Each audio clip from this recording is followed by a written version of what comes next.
అందరికీ నమస్తే. ప్రభుత్వం దేని కదా భయపడదో అదే జరిగింది. రేపు ఎలక్షన్స్ ప్రచారానికి పోతే ఈ స్కీమ్ల మీద అడుగుతారా?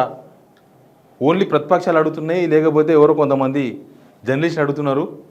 కానీ జనం అడుగుతారా? జనం ఏంటి అడుగుతారు? మళ్ళీ ఎలక్షన్స్ అప్పుడు పోయి 4 పైసలు ఇచ్చేస్తే ఓట్లు పడతాయి. రేపు ఎట్లా ఉన్నాయి కదా, local body election, by election, Jubilees by election, ఇక ఇంకేమేమి బై ఎలక్షన్స్ వస్తావో ఇవన్నీ ఉన్నాయి కదా. అడగకూడదు, అడుగుతారేమోనని ప్రభుత్వం భయపడ్డది, అడుగుతారేమోనని. లాస్ట్కి వాళ్ళు భయపడేదే జరిగింది. ఇవాళ ఒక మంత్రి పోయిండు, ఒక కాలనీలో బీటీ రోడ్డు ఎన్నిక పోయిండు మంత్రి, ఆయన ఇన్ఛార్జ్ మినిస్టర్ కూడా అక్కడ పోయి బీటీ రోడ్లు శంకుస్థాపనలు అన్ని ఇప్పుడు శంకుస్థాపనలే. ఎలక్షన్స్ ఉన్నాయి కదా, ఎలక్షన్స్ ఉంటాయి కాబట్టి ఇప్పుడు జూబ్లీస్లో ఎలక్షన్ ఉంది కాబట్టి జూబ్లీస్లో మొత్తం శంకుస్థాపనలు జరుగుతున్నాయి. ఇక మొత్తం తెలంగాణ మొత్తం సర్పంచ్ ఎలక్షన్స్ ఉన్నాయి కాబట్టి బహుశా ఎమ్మెల్యేలు అక్కడక్కడ ఏదైనా శంకుస్థాపన చేస్తున్నారో లేదో తెలియదు మరి. సరే, మీకు ఓపెన్గా మాట్లాడదాం. సబ్స్క్రైబ్ చేసుకోవడం మాత్రం మర్చిపోవద్దు. చూసిన వాళ్ళలో 50% పైగా సబ్స్క్రైబర్స్ కాదు, కానీ మన వీడియో చూస్తున్నారు. మీకు అందరికీ థ్యాంక్స్. సబ్స్క్రైబ్ కూడా చేసుకోండి. ఇంకా చాలామందికి విస్తృతంగా మన వీడియో చేరే అవకాశం ఉంటుంది. ఎమ్మెల్యే కమ్ మినిస్టర్, మొన్న కొత్త మినిస్టర్ అని కదా వివేక్ వెంకటస్వామి గారు, చెన్నూరు. ఆయన జూబ్లీస్ ఎలక్షన్లు ఇన్ఛార్జ్. అక్కడ 3 ఇన్ఛార్జ్ ఉన్నారు, పొన్నం ప్రభాకర్, ఈయన, ఇంకెవరో ఉన్నారు. One of the in-charge minister ఎలక్షన్కి. ఆయన ఇవాళ ఒక బీటీ రోడ్డుకు శంకుస్థాపన చేయక పోయాడు. కథం జనం తగులుకున్నారు. ఒకసారి వీడియో చూడండి.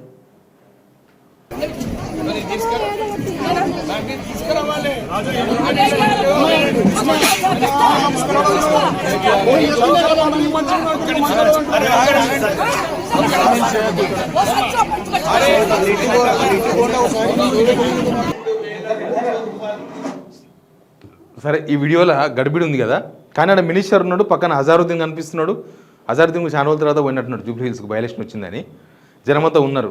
ఒక బీటీ రోడ్ ప్రారంభోత్సవ కార్యక్రమం, దానిలో వాళ్ళు ఏం మాట్లాడారో ఇది చూడండి. వాళ్ళు ఏమంటున్నారు, లోకల్ లీడర్లను, ఆఫీసర్లను, మాకు ఈ స్కీమ్ రాలే, మాకు 200 యూనిట్ల కరెంట్ రాలే, 500 రూపీస్ సిలిండర్ రాలే అంటే పోయి చెప్పుకోపోండి రేవంత్ రెడ్డికి అంటున్నారంట. రండి మీరు మా ఇంటికి రండి, చూపిస్తా మా ఇల్లు ఎంత ఉందో, మా ఇంట్లో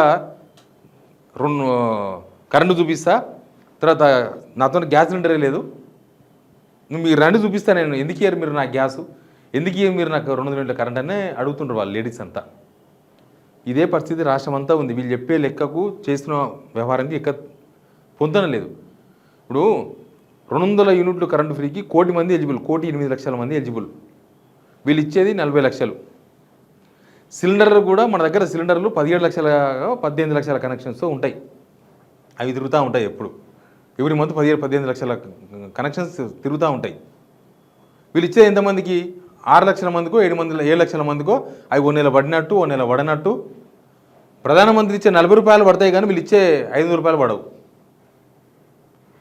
ఇంకా చాలా దగ్గర డీలర్స్ అయితే అది లేదు, ఆ స్కీమ్ లేదని చెప్తున్నారు డైరెక్ట్. ఆ స్కీమ్ లేదు, ఎందుకంటే ఆడిపోయి అడుగుతున్నారు ఏమైంది మాకు పైసలు రాలని. ఈ 2 స్కీమ్స్ అంతే, అవి కూడా సగం స్కీమ్సే, రైతు భరోసాలాగా, రుణమాఫీలాగా. కానీ ఇక్కడ మినిస్టర్ పోతే అడిగిన చూడు జనము, రేపు ఎలక్షన్స్లో ఏం జరుగుతుందో అని ఇప్పుడు పెద్ద భయం. ఇప్పుడు జూబ్లీ హిల్స్నే అడిగింది, ఇట్లా ఊర్లో ఇంకా మంచిగా ఉంటుంది, నిమ్మలంగా ఉంటుంది అడిగినకే. జూబ్లీ హిల్స్నే అడుగుతున్నారు, హైదరాబాద్ని అడుగుతున్నారు. అంటే ఊర్లో ఎట్లుంటుంది పరిస్థితి? రానోళ్ళు వచ్చినోళ్ళు అందరూ ఉంటారు. రేపు ఓట్ల కోసం పోయి మళ్ళీ వస్తారు కదా, ఇప్పుడు ఓట్లు వస్తాయి కదా. ఇప్పుడు ఎట్లా సర్పంచ్ ఎలక్షన్స్ వచ్చినాయి, ఇదంటే జూబ్లీ హిల్స్ ఉప ఎన్నిక వచ్చింది. ఊర్లో sarpanch elections, MPTC, ZPTC elections కోసం వస్తూనే ఉంటారు కదా. ఎమ్మెల్యేలు వస్తారు, మినిస్టర్లు వస్తారో మరి పైన ఉండి మేము డబ్బులు పంపిస్తాం చూసుకుని అంటారో ఏమైతే తెలియదు, కానీ ఎమ్మెల్యేలను వస్తారు మీ దగ్గరికి. ఎమ్మెల్యేలు కూడా ఇదే భయం. ఇవన్నీ అడిగితే ఎవరు సమాధానం చెప్పాలి? వస్తాయి ఎన్ని రోజులు వస్తాయని చెప్పాలి. లాంచ్ చేసే సంవత్సరం స్కీమ్స్, కానీ ఇప్పటికీ ఇంకా మీరు టార్గెట్ రీచ్ కాలేకపోయినారు. 1-2 నెలలు మ్యాక్సిమం ఒక 80% రీచ్ కావాలి కదా. 40% 45% వచ్చినాయి. సేమ్ రైతు భరోసా లాగా, రుణమాఫీ లాగానే 40-45% వచ్చినాయి స్కీమ్స్ అన్నీ.